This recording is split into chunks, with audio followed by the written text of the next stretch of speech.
नमस्कार मंडळी, welcome back to my channel. मी शिवानी तुम्हा सगळ्यांचं स्वाद किचन ह्या यूट्यूब चॅनलवर अगदी मनापासून स्वागत करते. तर आज आपण तूर डाळीपासून एक मस्त अशी भन्नाट रेसिपी बघणार आहोत.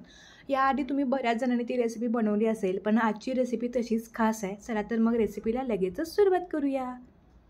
तर त्यासाठी इथं तर बघा, मी 1 वाटी इतकी तुरीची डाळ घेतलेली आहे. बरेच जण तुरीच्या डाळीमुळं ॲसिडिटी होते म्हणून बरेच जण खातही नाहीत, पण कधीतरी अशी महिन्यातून एकदा अशी रेसिपी करायला खूप छान लागतं. आणि मला ही भाजी खूप जास्त आवडते. ही भाजी जास्त मसालेदार नसते. ह्या भाजीची मूळच चव खूप छान लागते. आता ही डाळ बघा, मी स्वच्छ धुवून घेतली. त्यानंतर त्याच्यामध्ये पाणी घालून मी अर्धा तास ती डाळ भिजवून घेतली. आता इथं तुम्ही डाळ बघू शकता. ही डाळ अगदी मस्तपैकी चांगली अशी भिजली गेलेली आहे. डाळ चांगली भिजली गेली तर ती जेव्हा आपण शिजवतो तेव्हा ती पटकन शिजते. त्यामुळे डाळ जी आहे ती चांगली अशी भिजवून घ्यायची. आता ही डाळ एका साईडला ठेवूयात. त्यानंतर इथं बघा, आता मी साधारणपणे 10 ते 12 लसूण पाकळ्या घेतल्या होत्या, त्या ठेचून घेतल्या. त्यानंतर एका पॅनमध्ये बघा, मी 2 मोठे चमचे तेल गरम केलं. त्यामध्ये आता आपण 1 चमचा मोहरी घालूयात. आता जे मोहरी आपण घालतो ते चांगले तडतडले पाहिजेत. मोहरी छान तडतडली गेलेली, त्यामध्ये आता आपण 4 ते 5 कढीपत्त्याची पानं घालूयात. पाव चमचा आपण याच्यामध्ये हिंग घालूयात.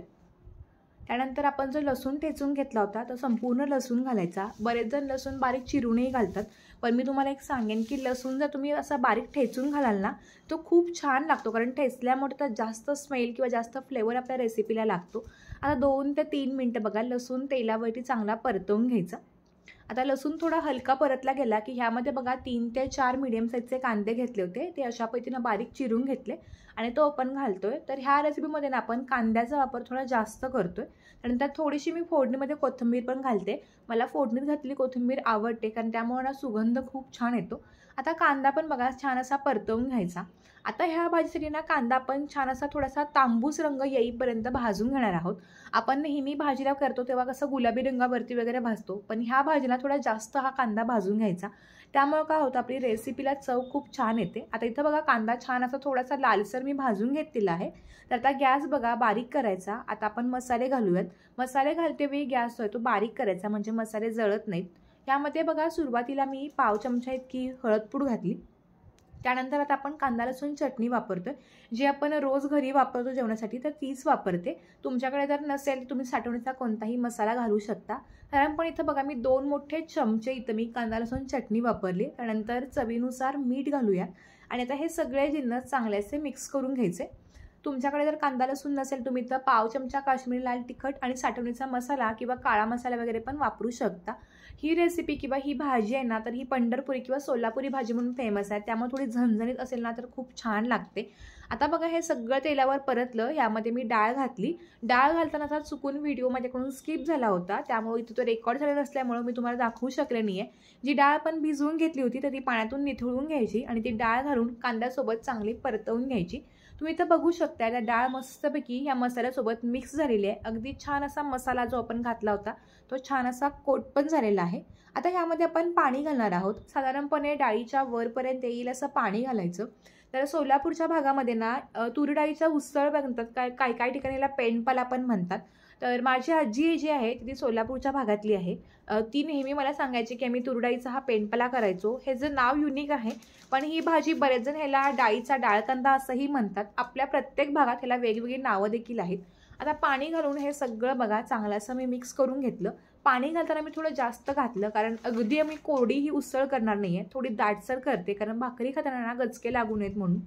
आता बघा, गॅस मध्यम केला. ह्याच्यावरती झाकण ठेवून एक 7 ते 8 मिनटं ही डाळ शिजवून घ्यायची.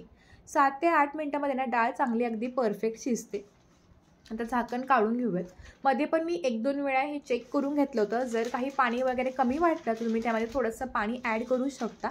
आता बघा, हलकं पाणी याच्यामध्ये शिल्लक आहे. पहिल्यांदा डाळ चेक करून घेऊयात. डाळ जर चांगली शिजली गेली असेल तर आता आपण गॅस मोठा करून यातलं फक्त पाणी आटवून घेणार आहोत.